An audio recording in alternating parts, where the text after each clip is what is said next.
d'ouvrir le bal de la messe à Yaoundé.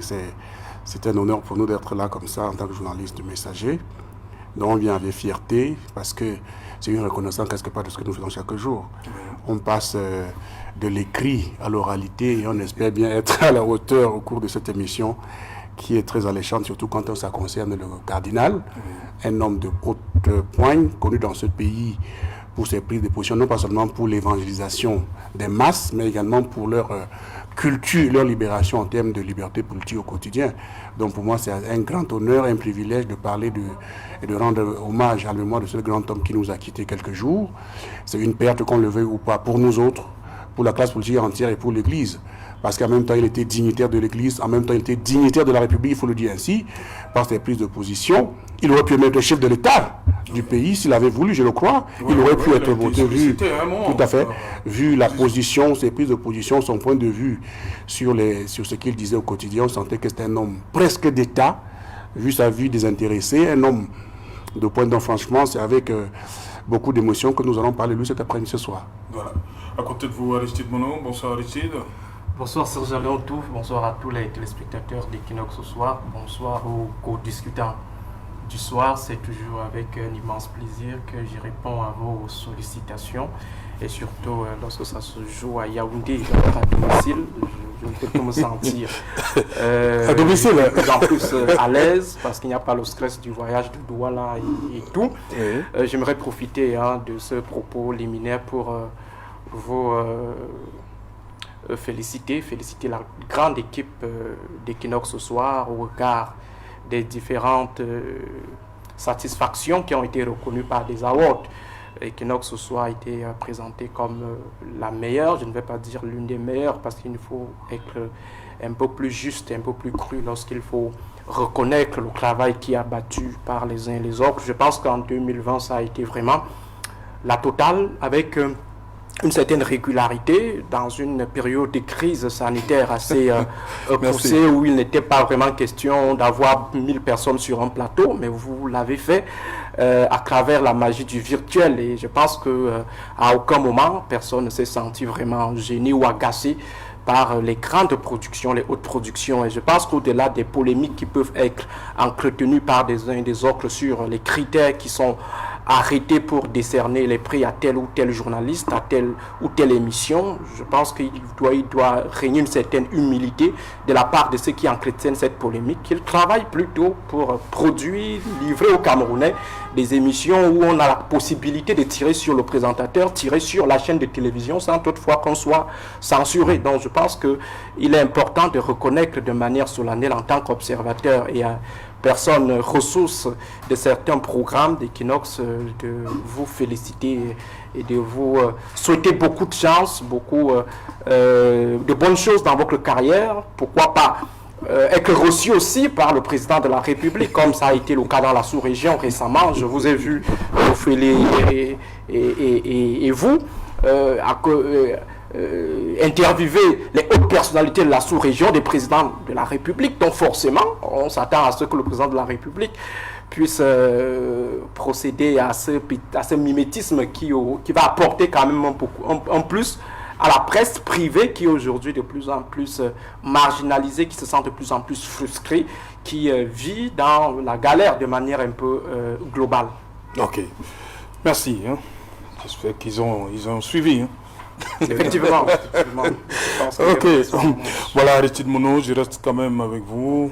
Cardinal Toumi, restons sur d'abord la controverse. Qu'est-ce qui a contribué à entretenir la controverse autour du cardinal Toumi? La controverse est liée tout simplement au système politique camerounais qui est, ma foi, adossé sur une maxime qui manque d'assises scientifiques, d'assises objectives. Parce que lorsqu'on dit par exemple la politique aux politiciens, l'école aux écoliers, l'université aux universitaires, ça signifie que d'office on bâtit une société totalement apolitique parce que la chose politique doit revenir à une certaine catégorie d'illuminés qui parfois ne bénéficient pas de toute la, qui parfois ne bénéficient pas de tout l'assentiment de la population ou alors qui ne totalisent pas des ressources nécessaires pour s'arroger ce type de privilèges. Donc, c'est en fait le début de la controverse, c'est l'origine même de la controverse, c'est-à-dire la politique aux politiciens et le reste de la société regarde en spectateur. On sait bel et bien que de par notre origine, nous sommes des sujets politiques. Ailleurs, on parle généralement de l'animal politique. Oui. Nous sommes des êtres humains, sont d'abord des animaux politiques et c'est ce qui les distancie en fait des animaux qu'on retrouve en brousse. Donc, du moment où on veut retirer la qualité de politique ou alors de politicien à un individu, du coup, on veut faire de lui un mouton. Donc, il y a cette perception de la chose qui a été insérée dans la carte mentale de la société, de sorte que lorsqu'on voit un prélat, un homme d'église, c'est-à-dire un outsider du champ politique défini par le système, on estime qu'il est vraiment, dans l'égarement total parce qu'il ne devait pas se préoccuper de ces choses, qu'il s'occupe tout simplement des confessions, qu'il s'occupe du partage de la communion à l'église, qu'il s'occupe tout simplement de sa micre, ou alors de sa crosse.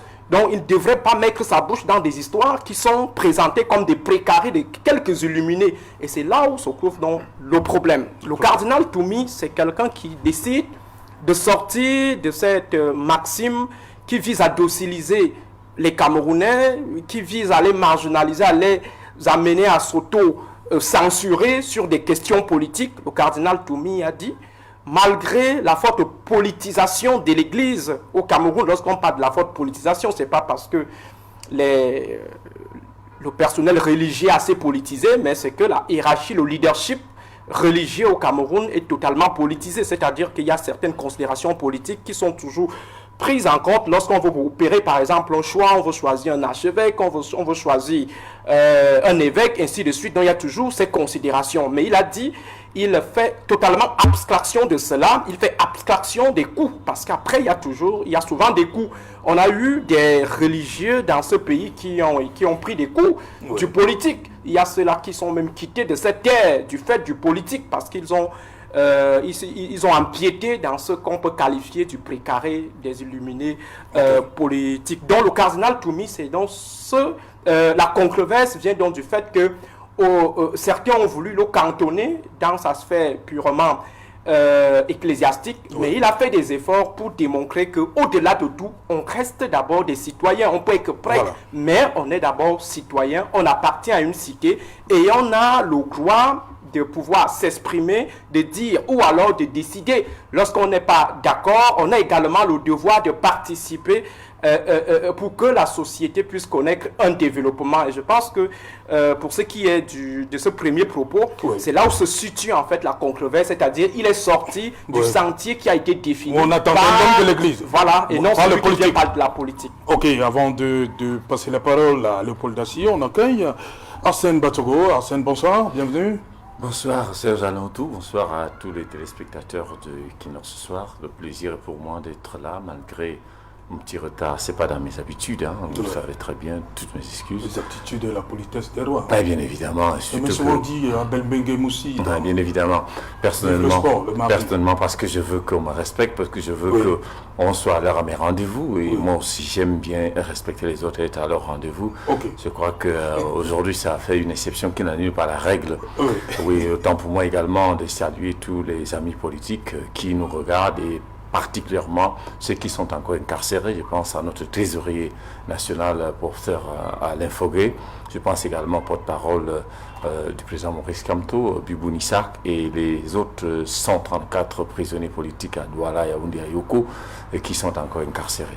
Voilà, Léopold Dacier, il y a une date. Le cardinal arrive à Douala en 1991. Comment interpréter cela? C'était une volonté du Vatican de positionner à Douala quelqu'un qui pourra peut-être faire bouger les lignes.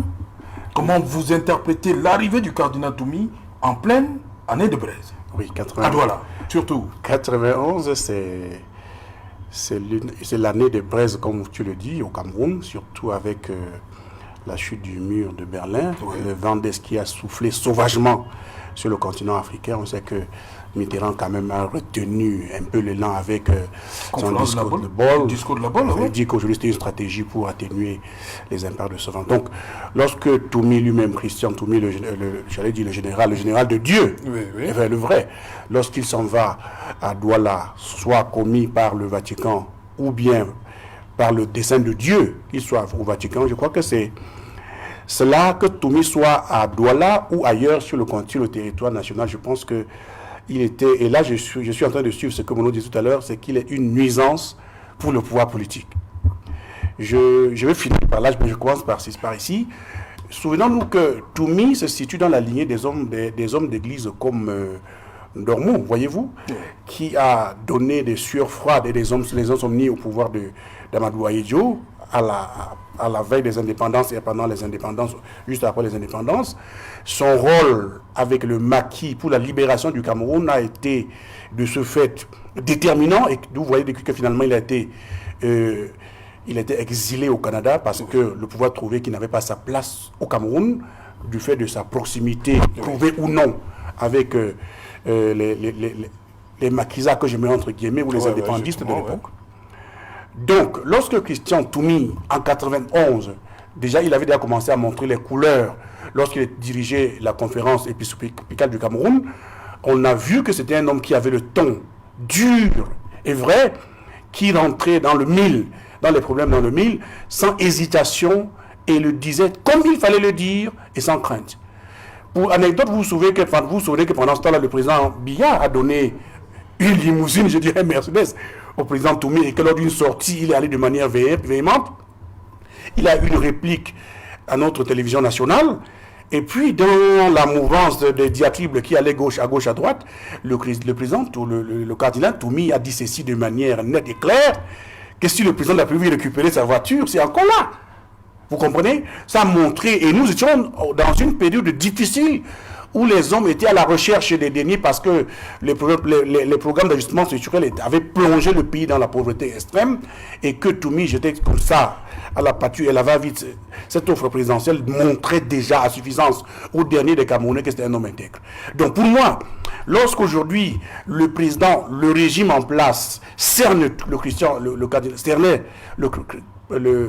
cardinal Christian Toumi, c'est parce qu'il y avait en arrière-plan l'image de Dormont, lorsqu'il l'avait menacé, lorsqu'il avait donné des temps difficiles et des fraudes, comme je disais tantôt, au pouvoir de Yaoundé.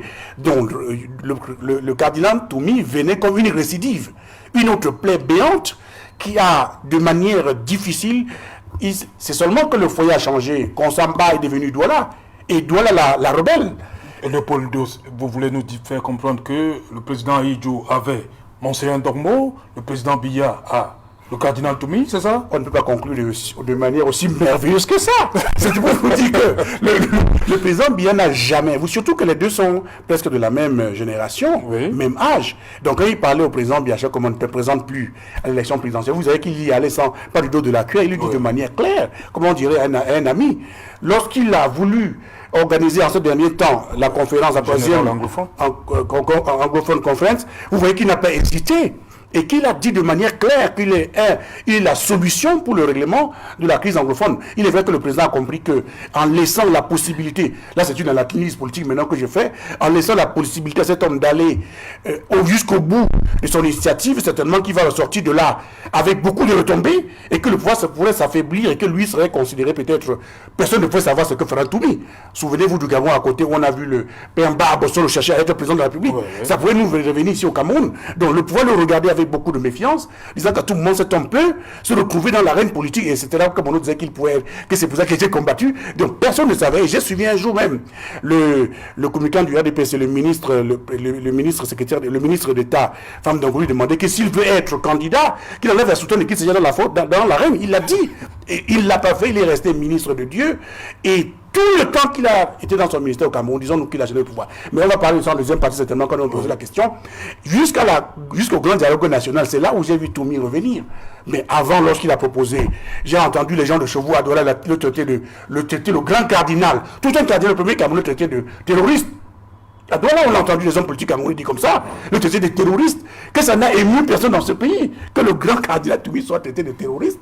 J'ai entendu, à moins si on ne l'acclamait pas. Et c'est des hommes politiques qui n'ont aucune épaisseur, qu'il était ainsi, le cardinal. C'est un terroriste d'où il va, tout simplement parce qu'il a initié, qu'il devrait organiser cette conférence-là. Mais voyez-vous, finalement, on l'a récupéré dans le grand dialogue où il a occupé la direction d'une commission. C'est dire combien son message était perçu à Étourdissin sur 5 et que lorsqu'il a été intégré comme cela, comme membre président de cette commission, c'était pas en vain. Et dernière si je me permets de le terminer par là, vous devinez également qu'il a été arrêté. Oui. La controverse n'est pas restée seulement avec le pouvoir, même avec les séparatistes, la controverse est née. On a commencé à penser qu'il a trahi la cause anglophone, au point lorsqu'il est rentré à Banso avec le roi des Sceaux, il a été arrêté, kidnappé. Pendant un jour durant sur les réseaux sociaux, on a vu cet homme de Dieu, je ne vais pas dire grand homme, c'est Dieu qui connaît la valeur de chacun, on a vu kidnappé par des séparatistes, on lui posait des questions n'importe comment et n'importe où, il se mettait à répondre comme un gamin. Ça donc dit que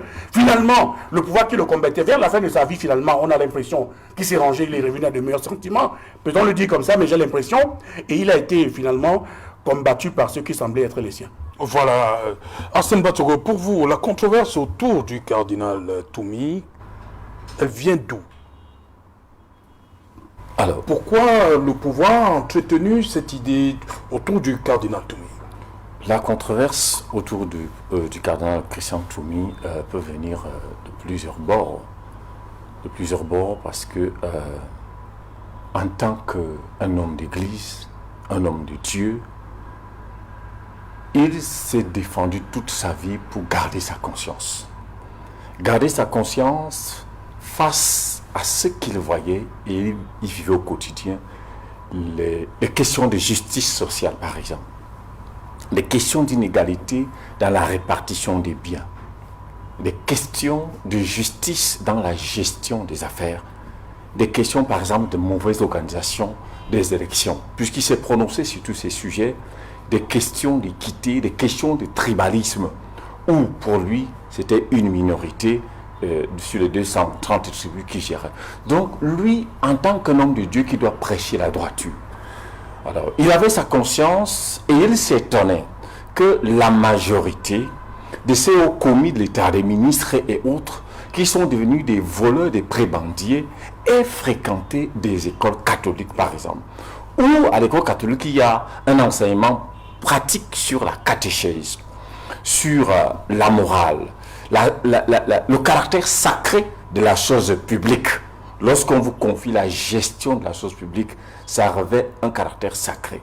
Il y a donc toutes ces thématiques-là qui, pour le cardinal, il était étonné de constater que ceux qui ont été de très bons élèves dans les écoles catholiques, assidus, avec une apparence pieuse, se retrouvent donc des grands bandits, des grands voleurs, se retrouvent des gens qui ont presque tué leur conscience dans les pratiques qu'ils font. C'est pour ça donc que, sous le prisme de la soutane d'un berger, pour moi, ces sorties étaient des rappels pour leur dire, souvenez-vous de votre éducation parce que les Saintes Écritures disent, montre à l'enfant les voies qu'il doit suivre quand il est encore petit, en sorte que lorsqu'il sera grand, qu'il s'en souvienne de ces voies-là. Christian Toumi était donc étonné que l'Église catholique qui a formé donc la plupart de ces hauts commis, qui ont fait le collège d'Aconon, Sacré-Cœur de Makar par-ci, la retraite par-là, le mythique collège de Mvolier, comment est-ce qu'on l'appelle encore Vorte. Un collège de Vorte, et bien d'autres à Douala et autres. Liberman. Voilà, Liberman. Que tous ces grands, ces ambassadeurs, ces ministres, ces directeurs généraux, et même le président qui avait une vocation à coloration de prélat, parce qu'il a été au séminaire, tout le monde l'attendait à devenir prêtre, et il a finalement viré dans l'administration pour devenir plus tard un homme, un chef d'État. Alors, Christian Toumi est donc étonné de ce que, comment, en si peu de temps, ceux-là qui ont reçu un fondement sur les valeurs chrétiennes, les valeurs catholiques, se sont dégénérés, ont été facilement corrompus, moralement parlant, pour poser des actes aussi infâmes, des actes aussi odieux, des actes aussi crapuleux. Donc ça, c'est la première lecture que je fais sur le plan maintenant. Cardinal Christian Toumi également, en tant qu'un homme de Dieu, se doit de dire la vérité. Parce que quand vous êtes prédicateur de l'évangile, le prédicateur de l'évangile, c'est celui qui dénonce, qui fustige, qui condamne le mal, qui ne le caresse pas. En même temps qu'on condamne, il rappelle la voie à suivre. Voilà pourquoi, à un moment donné, il était devenu très prolixe dans les sorties médiatiques, tout simplement. Et ceux qui le critiquaient, ceux qui estimaient qu'il devrait plutôt enlever la soutane pour porter la toge d'homme politique, c'était justement ce dont le message, tout au moins les sorties du cardinal Christian Toumi, faisait mal. D'ailleurs, au Cameroun, on l'a constaté, et ça se vit tous les jours au quotidien, que ceux qui disent la vérité ont fait tout pour vous ravalonner, pour essayer de vous cloisonner dans un petit cadre d'expression, soit d'ordre tribal, soit d'ordre ecclésiastique. On cherche d'ordre sociologique. Bien évidemment. Si vous êtes de l'Ouest, proximité sociologique. Alors on vous dit que parce que vous êtes Bamileke, si vous êtes du centre, on va toujours trouver un cadre. Si vous êtes Bassa, si vous êtes du Nord, on va toujours essayer de vous coller des stéréotypes, comme si en réalité, ce que vous dénoncez relève tout simplement des griefs. Et même quand ce serait des griefs de frustration, on ne prend pas toujours en compte ce que les gens disent. Quand vous regardez dans la posture du cardinal Christian Toumi, lui peut-être parce qu'il est un homme d'église, mais il y a des hommes de lettres, il y a des hommes de droit au Cameroun qui ont épousé plus ou moins la posture du cardinal Christian Toumi, mais qui ont également été, bien évidemment, si ce n'est pas stigmatisé, brutalisé même, violenté à un moment donné. On se pose la question parfois sur leur disparition, soit douteuse, soit précoce, parce qu'ils ont osé parler, ils ont osé formuler des critiques acerbes, mais fondées sur la gouvernance aujourd'hui. Donc voilà les deux premières lectures que je peux faire sur la controverse qui se discute autour de la vie de Christian Toumi. Aristide Mouno, comment comprendre ces rapports parfois très tendus entre le pouvoir et l'Église catholique? On va un peu sortir du Cameroun. On a vu le travail abattu par l'Église catholique pour c'est-à-dire le passage de témoin entre Kabila fils et Tshisekedi fils. Tu vas le dire comme ça. L'Église catholique a abattu un travail considérable en RDC. Revenons au Cameroun maintenant. Est-ce que le regard que le pouvoir a vis-à-vis de l'Église catholique, je veux dire du côté de Douala, et l'Église catholique du côté de Yaoundé peut être perçue de la même façon? Parce qu'on a vu les sorties du Monseigneur Cléda après la présidentielle 2018. Tout de suite après, l'archevêque de Yaoundé venait dire le contraire. Exactement. Un est contre, l'autre est pour. Votre analyse, Aristide Mouno. J'ai parlé tout à l'heure de la question de la forte politisation du leadership religieux au Cameroun. Vous avez bien fait de relever ces oppositions latentes entre l'archevêché de Yaoundé et l'archevêché de Douala. Et je pense que cela s'inscrit dans une certaine historicité. On connaît bel et bien comment est-ce qu'il y a eu à un moment donné cette bipolarisation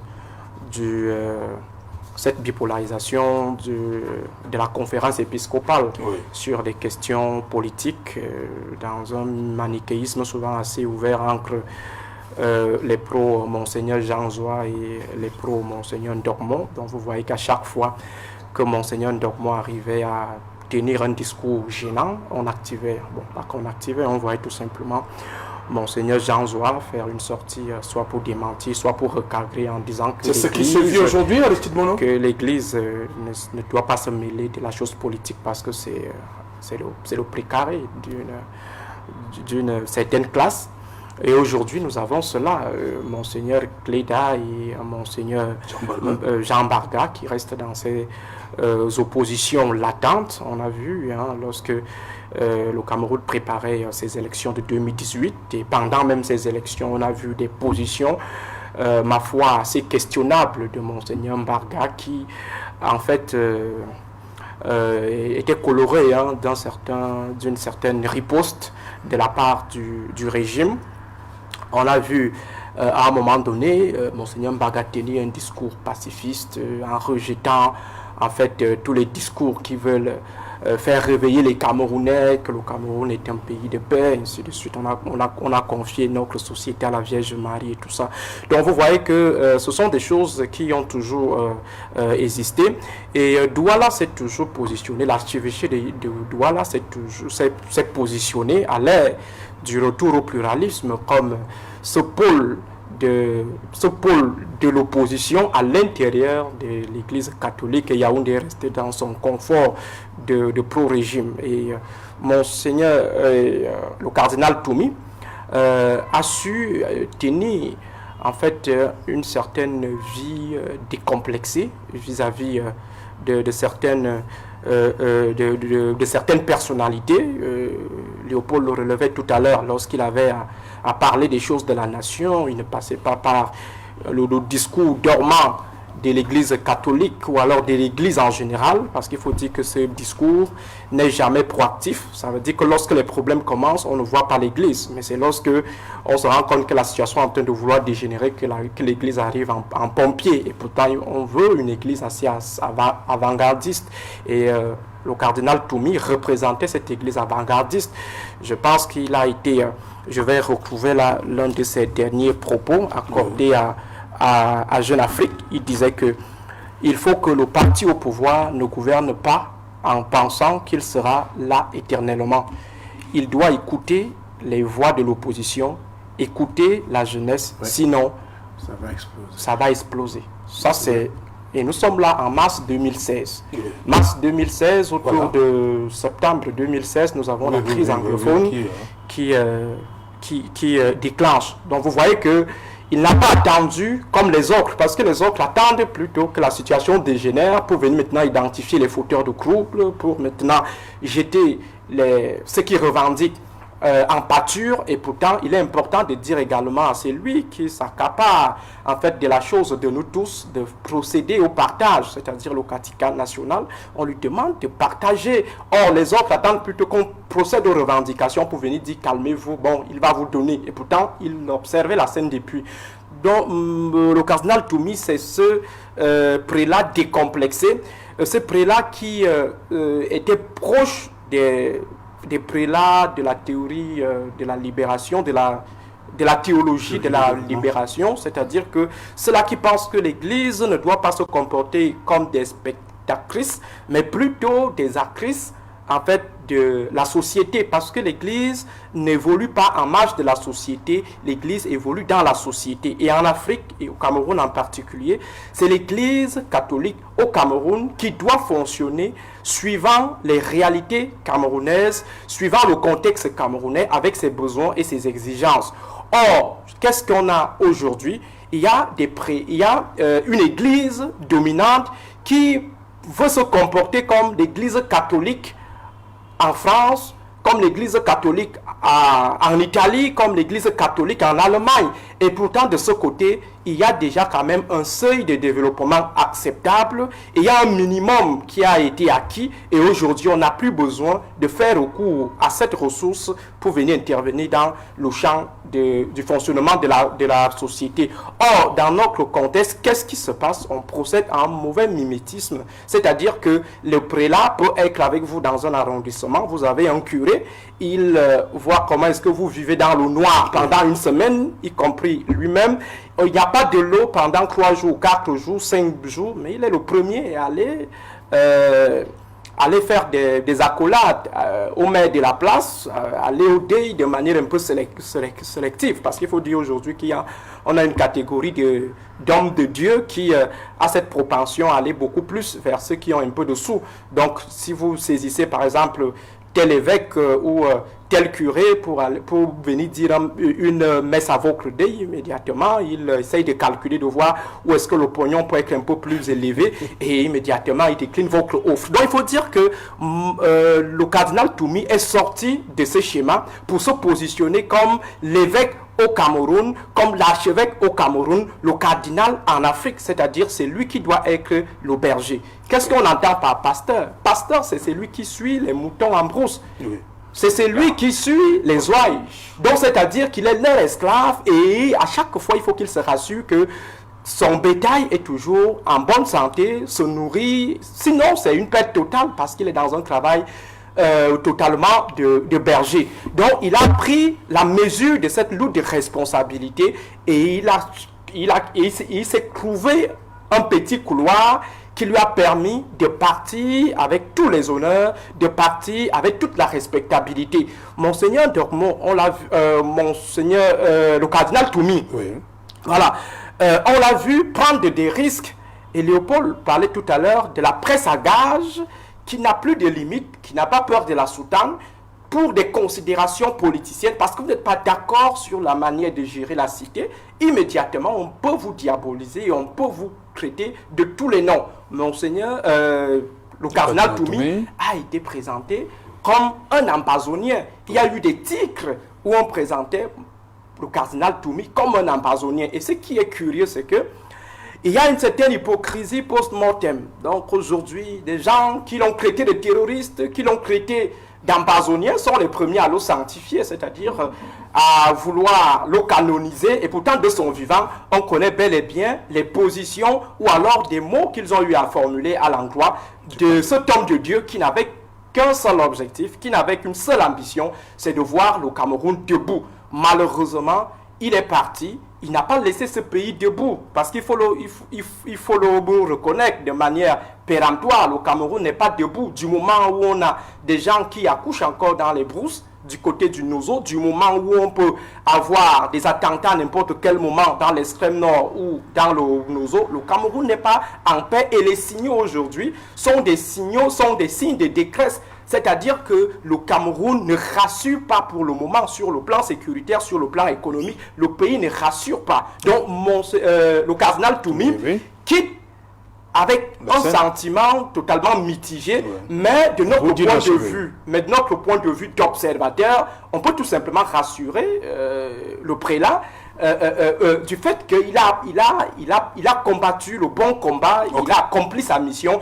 Nous osons espérer que des uns et des autres qui sont dans cette hypocrisie essayent de revoir le traitement qu'ils ont alloué au cardinal Toumi et de reconsidérer leur position vis-à-vis des prochains cardinals Toumi. Ok, justement cela, il disait, le cardinal Toumi dit, ceux qui prétendent que je suis séparatiste se trompent.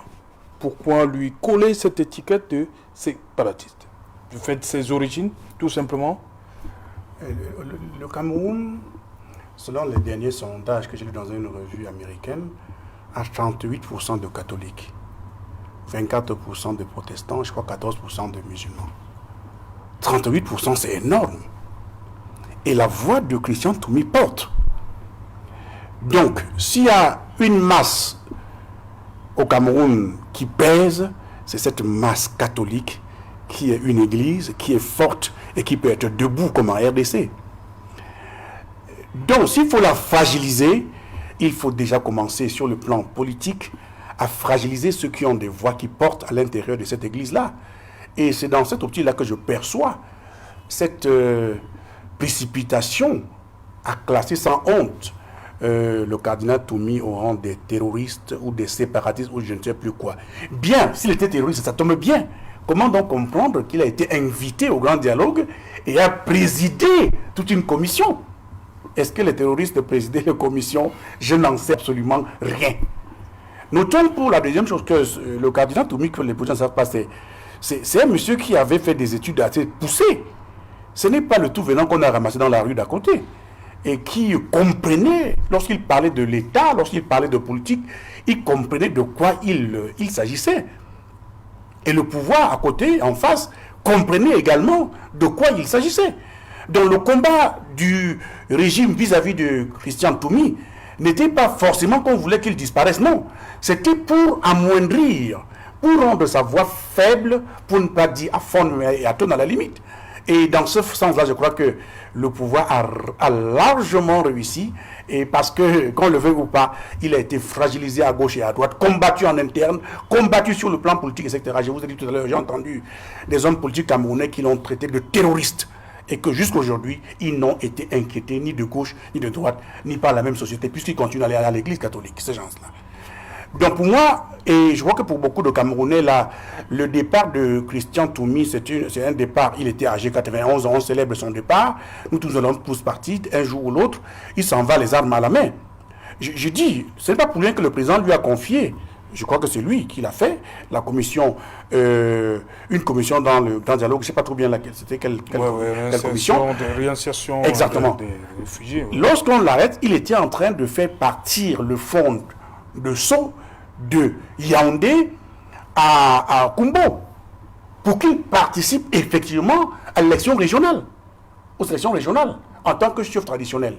C'est pour ça, dans cette mouvance, lorsqu'il est en train de partir, qu'il a été arrêté, lui et les 11 hommes qui l'accompagnaient avec le chef traditionnel. Donc c'est pour dire que c'est un homme qui savait critiquer, c'est un homme qui savait dire oui, mais c'est également un homme qui savait construire. Et très peu d'entre nous savent généralement faire le maillage entre les deux lignes, aller et revenir et rester soi-même. Et Toumi est resté dans cette disposition d'esprit, dans ce qu'il disait comme... Et c'est pourquoi pour moi c'est un modèle. Seulement que je ne suis pas prêtre et que je ne serai pas prêtre. Mais lui, il est resté constant dans sa réflexion et dans ce qu'il disait au pouvoir. Si quelqu'un me dit que le pouvoir ne le consultait pas de nuit, je ne n'irai pas. Qu'est-ce que je ne peux pas? Je connais les dirigeants de mon pays, c'est des hommes que vous ne pourrez jamais les tenir du bon bout. Parce qu'ils vous disent non à gauche, ils disent oui à droite. Et en même temps, vous ne pouvez pas la décider. Donc, ça veut dire que c'est un homme, je crois que même Yaoundé, certainement, même si le plein jour, on disait toutes les mauvaises choses de lui, mais la nuit, certainement, qu'on était en train de l'encenser. On ne saura jamais. Et on sait que Christian, le cardinal Toumi, avait des entrées au Vatican. Il avait des entrées en Afrique. Donc le seul fait, pas le seul fait qu'il était, à Douala surtout, chez vous à Douala, le pouvoir cherchait, et je reviens à la question que tu me posais, le pouvoir cherchait à le fragiliser dans son entrée dans l'archevêché de Douala. Est-ce qu'on a réussi? Question, puisque Cléda est là. On ne peut pas éteindre la vérité. Vous ne pourrez pas éteindre. L'essentiel du but, c'est que l'Église catholique en RDC, je vais rester à l'exemple que je viens de prendre tout à l'heure, est une Église forte, est une Église debout dans leur combat de changement politique ou d'alternance au Congo, parce que le Congo a connu le régime Mobutu qui a été plus que tyrannique. Et cela a martelé les esprits. Je ne sais pas si on va dire qu'ils ont été tyranniques ou que bien été tyranniques lorsqu'on parle de Mobutu. Il n'y a pas de comparaison à faire. Parce que dans ce pays, les gens ont tenu le diable par la queue avec le régime dans un pays riche, immensément riche, où la population, vous connaissez les chiens à Kinshasa, où les gens vivaient dans la rue et on ne savait pas où partir. Le riz pouvait être géré de manière clanique. Mais je ne veux pas faire une comparaison entre les deux. C'est pas mon travail ici ce soir. Donc c'est parce que les Congolais marqués au fer rouge ont fait cela. Aujourd'hui, le pouvoir est entré dans l'Église catholique, a fragilisé Toumi et en même temps a trouvé, en face, je reviens avec mon nom, pour donner à l'archidiocèse de Yaoundé tout ce dont elle veut, peut-être pour fermer sa bouche pour qu'elle ne parle pas trop, mais est-ce que les leaders, les dignitaires de l'église de Yaoundé ont accepté? Je dirais oui. Souvenez-vous, ça il faut le dire, c'est l'histoire retient ça. Et là, je te fais une passe. Lorsqu'il était question, j'étais sur un plateau, je débattais avec un homme politique du RDPC, il y avait des militants du RDPC qui sont allés sur le perron de l'église Notre-Dame de Yaoundé, disant qu'on voulait la... Mais attendez, on les a traités, tous les noms, j'ai dû pas lui remercier. Oui. Parce qu'ils sont venus sur un perron de l'église, il a fallu que l'archevêque sorte pour condamner. Mais bon Dieu, vous comprenez de quoi les questions? Vous imaginez que doit faire cela? Je te pose la question. Donc ça veut dire que on nous a stigmatisés au niveau national par les colorations ethniques, les colorations tribales, et je ne sais plus quelle autre. Dans l'église catholique, c'est pareil. Il y a les gens qui trouvent qu'il faut rester ancré à la vérité. Et même si l'église a été décidée par leur foi commune de rester frontale au pouvoir, on aurait trouvé les artifices pour trouver quelqu'un d'autre, soit dans le nord, soit dans l'extrême nord, soit dans le sud, soit à l'est ou à gauche, pour qu'il en soit ainsi.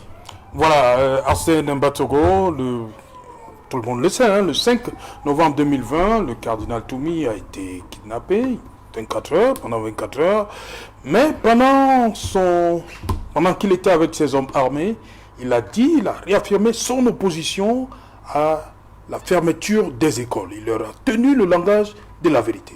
Comment comprendre donc que même après cet épisode dans la vie du cardinal Toumi, l'épisode du 5 novembre 2020, on a continué à le taxer d'ambazonien. Dans tous les cas, ceux qui le taxaient d'ambazonien, le taxaient parce que les vérités qui disaient les gênaient beaucoup. Et vous savez, le pouvoir de Yaoundé, depuis la passation en 92 jusqu'à ce jour, est resté un pouvoir illégitime.